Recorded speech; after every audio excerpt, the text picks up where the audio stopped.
Hey guys, coldbrew here. Welcome back to another video. So we had the what's next in raid video yesterday. Many of the content creators did cover it, me myself included, reacting to the video and commenting on everything that will come to raid. It was an amazing introduction of new content coming into the game, being mostly about the new dungeons. What we have right now, it's going to have a hard difficulty, and also we're going to have the live arenas, which is probably going to be a patch way after that, maybe in the second half of the year, but hopefully much quicker than they've said. Probably I think hard dungeons will be coming in much quicker than we expect, and it might be the reason that they are delaying the CVC. So instead of happening this week, it will happen on the week where the 14th 15th I think of March will be. So somewhere around that time I might be positive about having those dungeons, but all of this is speculation. And what I wanted to cover in this video, guys, was things that we saw in the video but I don't think everybody else covered. Of course, I didn't watch everybody else's video, but I went ahead and watched the video again on my own time and took some screenshots of things which I think need to be taken into account going into the new content. Some of these might also make a little bit better understanding on the difficulty of the new dungeon. So many players out there might think that the new dungeons will be extremely difficult and not easy to do for newer accounts. From what I saw, some of them might even become easier because of the new changes, and we'll get started with that. Let's go.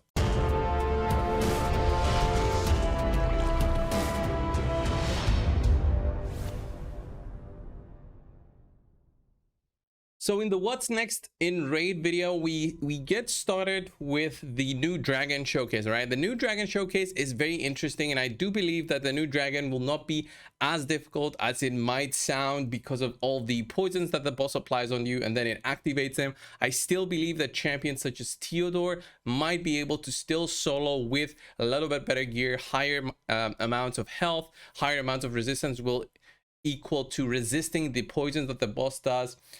Like Duchess does in the video, she resists the poisons, but everybody else does have the poison. So with high amounts of resistance, you'll still be able to probably solo with many of the champions you have, since the boss does take damage from poison still, from HP burns, from the War Masters and all that. It just that what exists now will be the increased attack buff on the boss, which will be making more damage to your champion, causing him to possibly die if you don't have him built exactly right. So I still think dragon will be the easiest one for everybody to go into, and the next easiest one will be probably spider.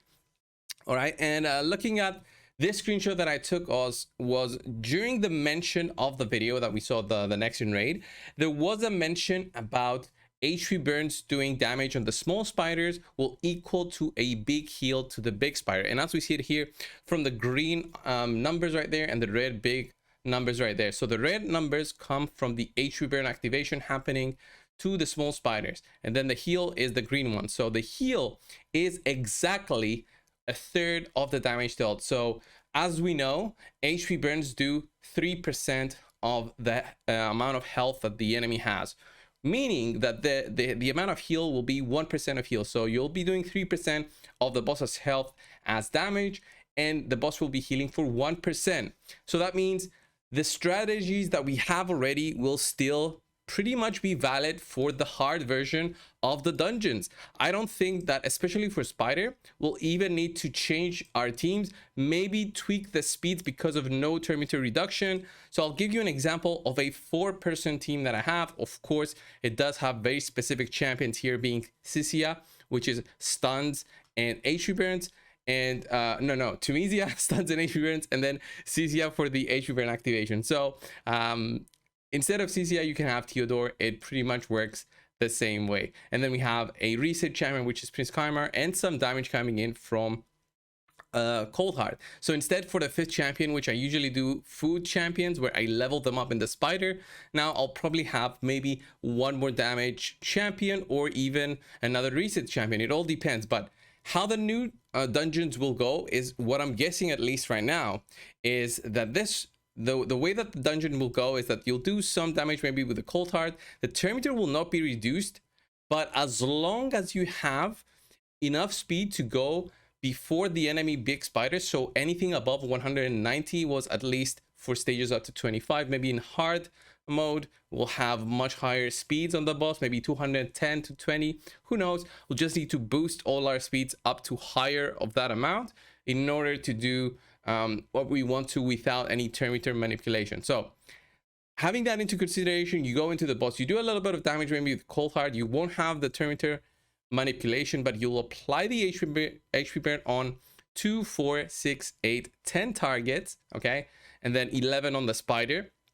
And then you come in and activate this immediately. So that does 3 times 11 on the boss amount of health. So 33% damage dealt on the boss right now, which is boom, just like that. And then with each HP burn activated on the small spider, you'll be doing another 33%.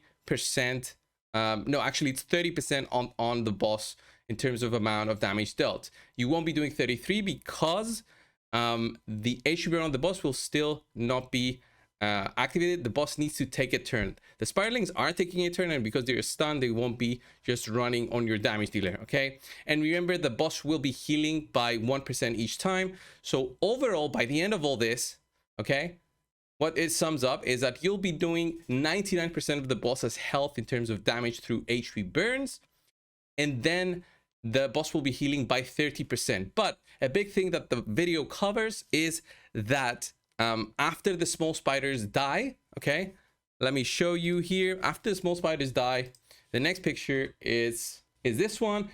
When a small spider dies, it does about 3% of the boss's health. So for this specific picture, it does 454,000 damage, which isn't even on a dungeon, the 10th difficulty, which is void. I think it's void on all of the dungeons.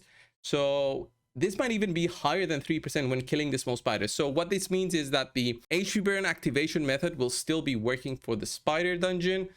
This is of course all speculation. I haven't actually played the new dungeon, but from what I saw and my knowledge of the game, I believe that the strategies that we have already for HP burn activation will still work and will still be fine for the new hard mode version of the spider. They of course want you to still farm it at a very high speed. So that's why they kept this at a reasonable, difficulty for farming when we have CVC, because they want players to spend a lot of money on energy and get their runs going, right? So I see that in Plarium's eyes. Also, what this means is that it's actually going to be easier now for newer accounts to actually beat the hard mode of the spider, because even if you don't have the HP burns, you'll be able to do different teams using defense down and weaken on the small spiders and doing big damage on the spiders, so that instead of using HP burns, you'll be using a way of killing the small spiders as a way to do damage instead, okay? And when you kill the spiders, you also eliminate the possibility for the spider boss to heal. At least that was how it worked before, but now on the hard version, we're not sure if the spider still has the healing when she consumes the spiders, because as you see here on the top, they have completely new skills. So it might be completely different. It might be a completely different boss in terms of the amount of healing that she does. It might be only be through through the HP burns that she gets healed. So we're not sure about that yet, but when we get the test server, I'll be able to do more videos like these, just testing through on how everything works. So that's it in terms of the spider and the dragon. For the ice golem and the fire knight, I do believe that strategies will evolve. Those will be the more difficult ones. Ice golem, I can still see strategies involving block damage champions, and when you go into the ice golem, you're probably going to be using something like a Xavia Kalvalax team. I can still see that team going in there where you poison everything, you blow up the waves, you reach the boss, and because Xavia has the block revive, she'll be block reviving the 2 ads that the ice golem boss has. And then you'll use something like an HP burn champion, or even a guaranteed HP burn champion like Dreng, and use this guy right here to hopefully solo the boss on the final stage. And the HP burn activation that he does also will be pretty solid. So I'm not even sure if this will be guaranteed. I think it cannot be resisted, but I don't think it sticks, right? I think it's just unresistible. So at least you won't need to give him any accuracy, and you'll be able to activate it before the boss cleanses the HP burn. So Dreng will be very, very solid in there, but overall any HP burn champion will be solid, I believe, for the boss. And using that strategy, you'll probably go far in terms of Ice Golem. But again, it doesn't change how Ice Golem is seen by us, the endgame players, where we don't really care about the Ice Golem as compared to, let's say, the Fire Knight or the Spider in terms of the quality of gear and the actual gear that we get, right? So in terms of Fire Knight, I think it was overestimated in terms of the amount of importance Freeze is gonna have. So the Fire Knight at the moment, if you guys don't know, the amount of turn meter control that you need for the boss to not even take a turn is a ton, okay?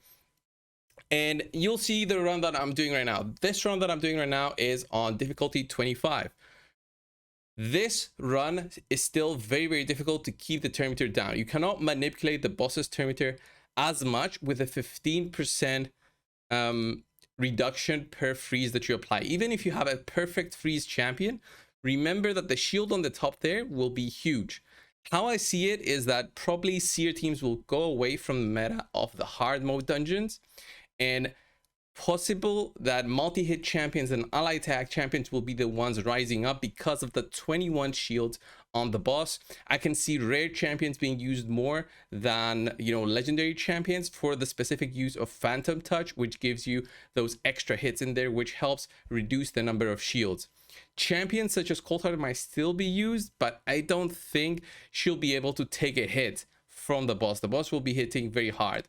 And in terms of the turn meter reduction that you will be applying, as I've mentioned, it's a lot in terms of how much you need. I have a Crizia here, and I have turn meter reduction on everybody. Look at the Seer now. She does turn meter reduction through masteries. I've got Yumiko. I have Coldheart there with her A3 skill. And because the boss does take 50% reduction to the turn meter manipulation that it takes, all of this is needed in order to completely control the boss. So have that in mind, that the new Fire Knight will still be very difficult. And if it keeps the same kind of skills, at least for turn meter control and the 10% max HP, which I'm guessing it will, then you know, the freezes will not be as useful as you might think in terms of beating the boss. It will be probably about ally attacks and having some sort of shields to keep your team alive, possibly. And with multi-hit champions being so useful, you might see ally attack champions being useful, but also champions such as Ronda, which was funnily enough used in the Shield Maiden challenge, where she was in there but she wasn't really the MVP. She might actually now become the MVP because of her triple hitting skills and also her passive, which, although great, it also has a way of RNG in terms of hitting the boss. So that's it in terms of the dungeons. But as we follow through with the video does cover a little bit about PvP, and it does mention that the PvP will be available 4 times a day. What that means is you don't have to do 4 fights every day. What it means, it will be open 4 times a day, and as the day is divided in 24 hours, I am guessing they won't have it completely open. So I'm guessing they'll have it open for at least, let's say, 12 hours a day, so half the duration of the day, and then divide that by 4. That's 3 hours a day split in equal parts, where you have 3 hours on, 3 hours off, 3 hours on, 3 hours off. That is my guess, or even less, maybe 2 hours on, you know, 4 hours off. Does that make sense? Not sure, but it will be a set duration of time so that they force players to be active online during that time to do their fights. And during that time, players will be using these pink refreshes for arena, where you have 5 battles available. How I see this is this will be something that they will be selling, similarly how they sell the normal refreshes for arena, and similarly how they sell the refreshes for tag arena. They will be selling this as well, and this will also require gems to refresh. So have that in mind. Players who have more gems than others, so spenders, they'll be able to do more live arena fights and climb higher. That is not bad, honestly. The reason for this is, as a free-to-play, you don't want to be fighting whales. You want to be fighting other free-to-play accounts. So you want to be where your rating should be, and that's how you will be farming for the new medals, where you will be using for the new Great Hall. Okay, currently we have this Great Hall right here, okay, which is your normal affinity Great Hall. you'll have to consider this also in tandem of the new great hall, which we will be basically unlocking after level 50. So you'll be unlocking this up until level 50 of your account, and then you'll consider the new great hall. So it does take about a month to 80 days if you're a new account and you're semi playing to get to level 50. A solid farming account can go to level 50 quicker, a spending account even quicker than that. So after that, you'll be able to access the new great hall bonuses, and those are very interesting, which something I don't think many people covered. So you'll be getting different amounts of rewards through the great hall, and those will be bronze medals, silver medals, and then gold medals from the new live arenas, right? The new live arenas will give you those. And as you saw from one of those images during the video, from one win at the lowest tier of arena, you would get 20 bronze medals. Of course, this is probably on a test server, so anything we saw could possibly mean it will be changed when it actually becomes live. So have that in mind, that what I'm saying right now might not be true when it does come out. So currently at the lowest rating of 900, we get one bronze medal. And in that image of a win in live arena, they got 20 bronze medals. So they got 20 times the amount of bronze medals from the lowest tier. And as you go up, that amount goes up quicker. So it might mean that the new great hall bonuses will be unlockable much quicker than what we had before. And that really makes sense because of the amount, right?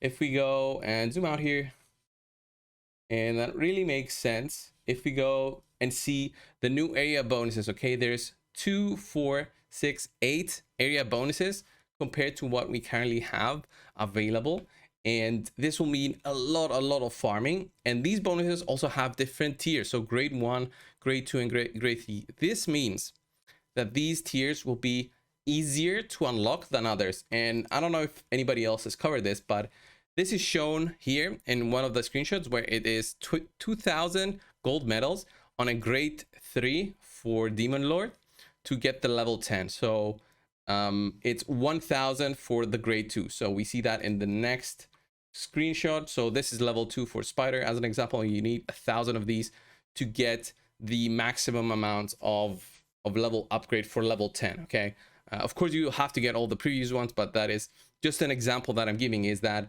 we'll have a lot more bonuses to upgrade here. So it makes sense for it to be much quicker to accumulate all of these medals. And of course, if you're not in the gold tier category, you won't be able to farm these. And how I see this is that players will see this new area bonuses as another way to add on top of their bonuses, and that will in turn make them think twice before upgrading the affinity bonuses. So this will cause a sort of choice, I would say, for more players, where we used to have pretty much as a must to go for accuracy. We would say this to every new account out there: go for accuracy. You will not regret it, but because by the time that you finish this, you reach the point where accuracy will be such a big requirement that having that bonus on level 10 will be so good for you. You'll have your banner, your amulet, and your great hall bonus, and then pretty much you can focus on every other stat on your gear, and you should be okay. All right, you'll meet that amount of accuracy through those 3 areas, and then everything else can be focused through, you know, your gloves, chest, boots, weapon, helmet, and shield, and you can go for other stats in there. But now you maybe can split your focus with the area bonuses and affinity bonuses to get some accuracy, let's say for the Demon Lord, or let's say the Dragon, which are more essential at the start of any account, and then for much later on worry for more accuracy through the affinity bonuses. So that is what I wanted to cover on this. And then some other things which the video did show is this one, where's the new filtering system as you use the multi-battles. This wasn't very clear on how this works, but what I'm guessing is, and it's the most reasonable thing, that this will probably work that any of these substats that you select here will be kept. So it won't mean that, let's say, if the item has attack, speed, and defense %, it will only look for those values. Probably if it has any attack at all, it will keep it in the substat. Any defense at all, it will keep it in the substat. Of course, That is not really good for more advanced way of filtering when you're doing multi-battle. So advanced would be, I want all items that have speed and crit rate. So I don't care if they have only speed or only crit rate. I need speed and crit rate. So that is a very specific requirement that PC players do get from the RSL helper.